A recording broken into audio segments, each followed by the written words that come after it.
Alright, hello everyone, and now welcome to a game between Happy and Life taking place here on Turtle Rock. I'm gonna go ahead and unpause this game as we see Life spawning as the red Night Elf player over here at what I will call the 3 o'clock position.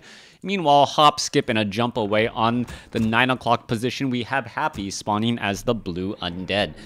Undead versus, well, Night Elf in this 1v1 matchup taken from the NetEase servers once more. Hopefully this will be a clean game, and we'll see some interesting strategies all unfold here. I am streaming this for those of you guys who don't know when I stream. Was a little bit later today than normal. Anyways, thank you for joining me. I don't believe I actually have any viewers on right now, but if you guys do want to join me on a stream, chat with me about the game afterwards, because some people said, hey, that'd be a good idea, interact with the stream a little bit, go ahead and follow me on Facebook. Find me under Crota. You can see this face right here in my profile picture. And, well, you can also follow me on Twitch. Crota SC is pretty much all it is. SC standing for StarCraft back in the day. I tried to change my name to Crota Gaming or something else. It doesn't really quite work out, and, well, I've been stuck with Crota SC ever since. Anyways, let's go ahead and break things down here. We are going to be going into a Demon Hunter, going up most likely a Death Knight. No big surprises at all, as we are looking at, well, a Tomb of Relics being added off over here. Ziggurat now being placed down, standard placement. Should maybe see some other buildings off over here, unless the Demon Hunter wants to try and sneak his way in. Generally not a good idea, though. Normally the Demon Hunter wants to get to tier 2. We'll see how all of this will be unfolding as the Archer takes a little bit of damage and that Ancient of War goes to town. Gonna try and finish off these giant sea turtles once more right at the 2-minute mark when this Demon Hunter will be joining in on the fight. Demon Hunter making its rounds over. Archer is gonna perhaps try and pull the aggro from the Ogre Warriors, and what this is gonna do is cut down on the travel time for this Ancient of War. This Ancient of War has suffered a lot of damage already and is now gonna try and tank a little bit more. No, it's not gonna do that. It's actually gonna root itself as the Ogre Warrior is just dancing around and now walking backwards because of that wisp. Very, very nice use of dealing damage without suffering any real damage at all. It does get taken down, and the Demon Hunter, very interesting creep pattern right there, pulling the Ogre Warrior with the Archer and essentially not taking any extra damage. That was actually very, very cleanly done. Something that doesn't look all that difficult, but anyone who's tried to execute all of those finer movements in WarCraft 3 know how difficult it can become. Death Knight now still wandering around. Death Knight has opted to go for Unholy Aura first. It allows him to get close and surround those archers. Archers have relatively low hit points, and because it has relatively low hit points, they can get taken out by those ghouls rather fast.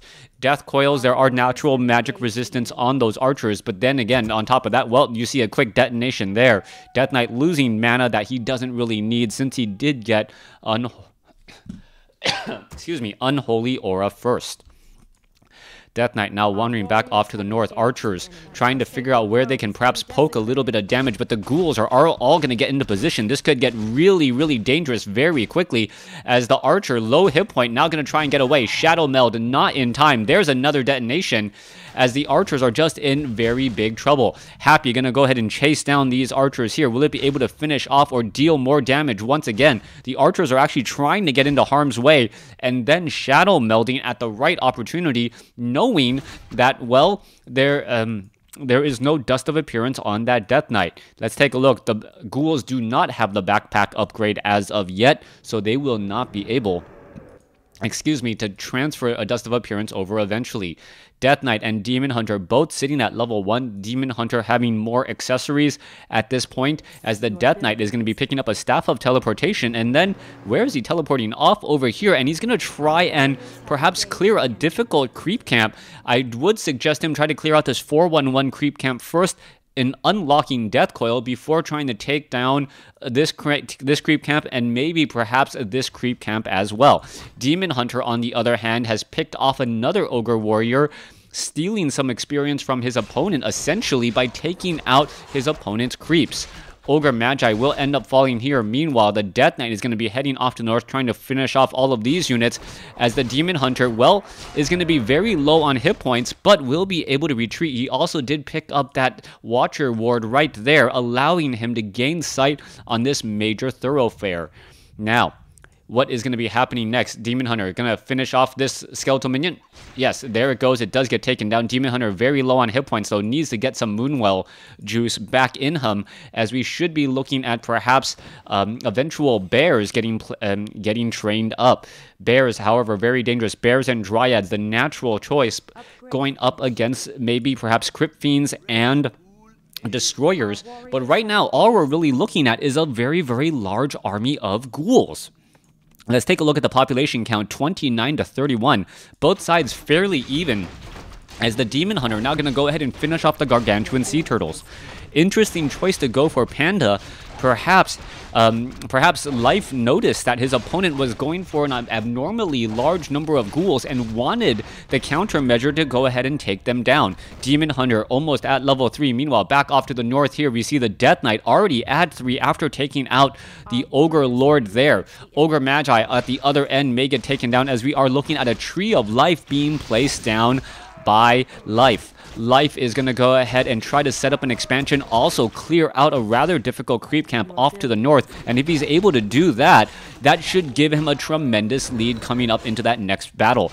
Demon Hunter at 400 hit points, though relatively low. Meanwhile, Death Knight is going to make its way over. It has a, well, literally a skeleton army to try and take down this Ogre Warrior creep camp. No Shadow Melded Archers there. Dust of Appearance quickly dropped, and now going after these units once more. All right, dropping the Dust of Appearance to make sure that he can pick up that very difficult item or expensive item, and now make its way out. Ghoul down to 84 hit points will be able to head back home. Meanwhile, back off to the north, Tree of Life is taking an absolute beating, but should end up being okay.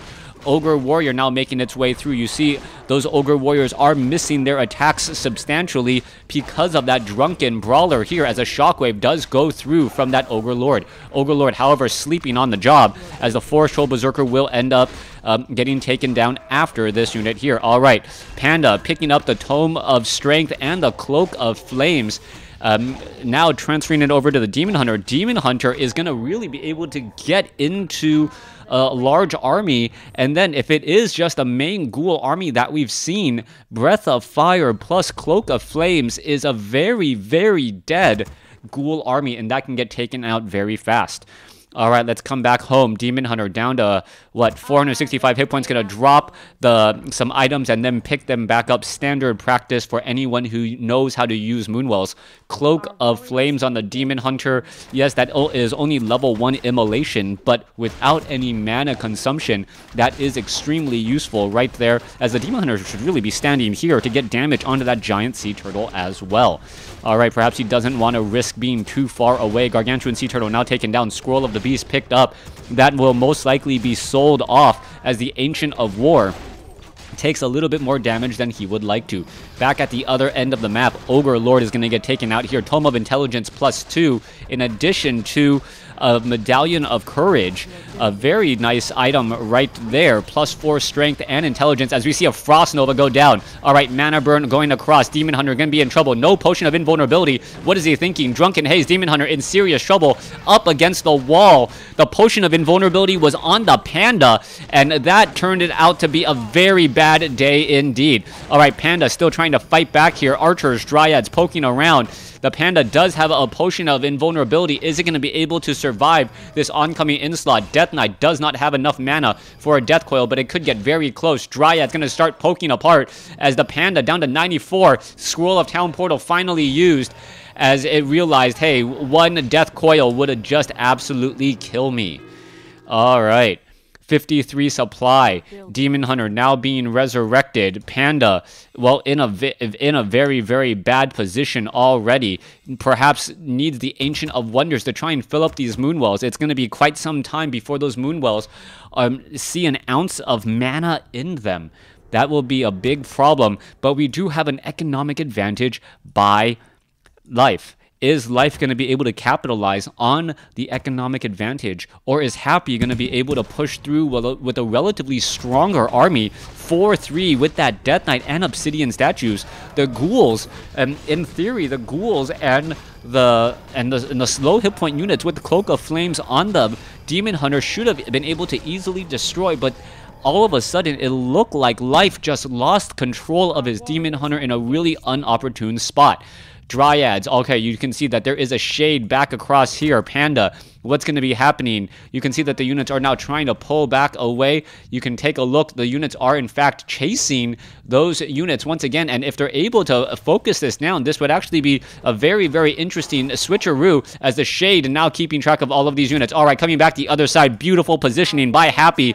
Perhaps the trap was set and now ready to go as the Dryads are now coming across as well. What's going to happen here? Crypt Fiends coming across. Breath of Fire going across there. Panda in serious trouble. Potion of Invulnerability should be used very, very quickly. There it goes. There it is used. Another Breath of Fire could be used here as well as the Frostworms getting into position. What? You saw another Breath of Fire there. Dryads in trouble. Mana Burn. Demon Hunter trying to get into harm's way to get some damage onto all of these units here. Demon Hunter does have level 2 evasion now. Goblin Tinker added in, and that is Happy's Goblin Tinker throwing in a little bit more damage as well, making it very difficult to try and retreat. All right, Life has a 61 supply army compared to 48, but Happy seems to have the stronger overall hero composition again, as we are looking at what, I don't know what item was sold, but what will be purchased. Potion of Lesser Invulnerability, perhaps. No, Scroll of Healing. Panda is in serious trouble. You see the Moonstone was in fact used, but that should have been used much, much longer ago in order to fill up these Moonwells. These Moonwells are now bone dry, and that is the problem. Night Elf players cannot hope to just use Scrolls of Healing. There's a Clarity Potion now being used as well. The Demon Hunter is still trying to absorb a lot of damage as we're now looking at Happy moving across the field with a relatively dangerous army. Back across over here, 67 supply compared to 55. Happy should believe that he is in the driver's seat of this battle. Little does he know, though, that his opponent does have a very, very favorable economic advantage. Can the Panda pick up another Scroll of Healing? It looks like one's not available, or he is not thinking of it, as he now makes its way over 70 supply, over 70 compared to 57. In comes the next fight. Frost Nova Death Coil onto that Demon Hunter already. Dryads getting picked apart. Crypt Fiends focusing down. Panda needs to get into that front line. Drunken Haze, Breath of Fire. No more Cloak of Flames on the Demon Hunter. Death Coil saving the Crypt Fiend as Happy takes the game. Resource score showing the amount of gold you mined does not necessarily translate to victory. Losing that early Demon Hunter, giving the experience lead to his opponent, a 5-4-2 combination, and then even training up that Goblin Tinker in that early fight at the tavern really spelled doom for Life. Thanks for watching. Thanks for listening. Hope you guys enjoyed it. Those of you guys who are on Twitch, go ahead and type in anything, and I will respond to your questions based upon that previous game.